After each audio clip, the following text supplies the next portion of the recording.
Hello, welcome back. This one's a bit tricky, isn't it? So we know that we need to start with what is our cash net income, but this one was tough because it was uneven cash flows. Remember that for the bookbinder machine? It was uneven, so it makes it a lot tougher. So what I recommend for this one is just add up your total. You add it up, I think you get 250. Okay, so 250. Cash total for the total years is 250. We said we want it just for the year, so divide it by life. Divide it by life. So that gives us annual cash flow of, oh, it's not a very pretty number, is it? 35,714.29.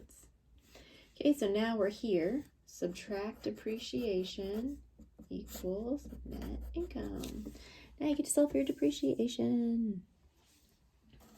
Okay, we know the formula for straight line depreciation. We just went through it for the last one. Straight line cost minus value over life. The cost for the bookbinder was 99,000. The salvage value for the bookbinder was 5. And the life, I believe, was 7 years.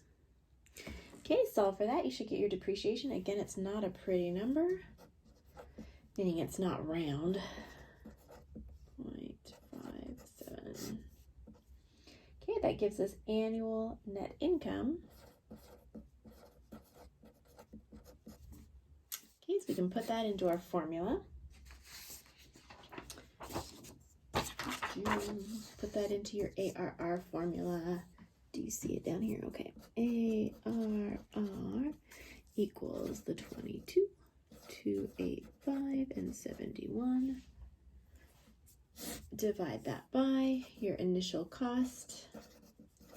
And again, your book does this calculation a little different. Can't say that I love it, but we're following its format. If you look it up online, it's going to give you a slightly different equation for the denominator. Your life here was, or your salvage value was 5.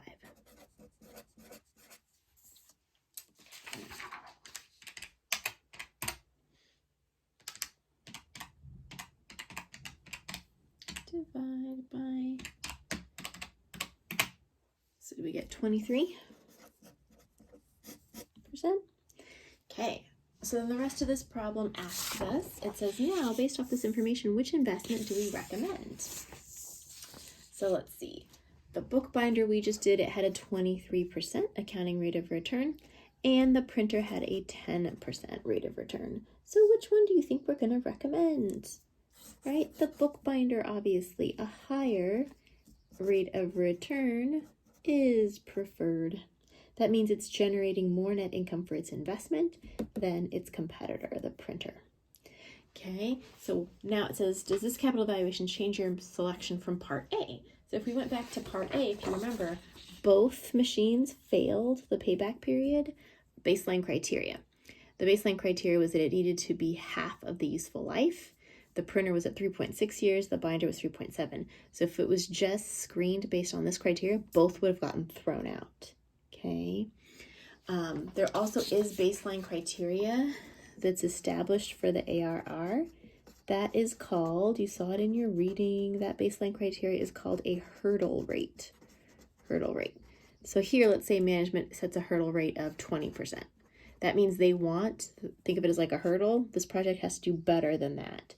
So if they had set a hurdle rate of 20%, the printer does not match that, but the bookbinding machine would. Okay, so usually there is a baseline criteria that's given there as well. Even if there wasn't, let's say they didn't give us a baseline criteria, like in this problem, you would select the higher one, right? So here we would say the bookbinder produces the higher rate of return based off of its investment and the net income it generates. All right, good. Hopefully you've enjoyed that. I say loosely. I'm going to go ahead and not have a participation assignment for this module. Just take a breath. You guys went through a lot this weekend with your projects, I know. So just, work through the example, make sure you're comfortable with it. Pin this video for later. That way you can refer back to it when you're taking like your quiz or something like that. But other than that, nothing due for this module. Enjoy.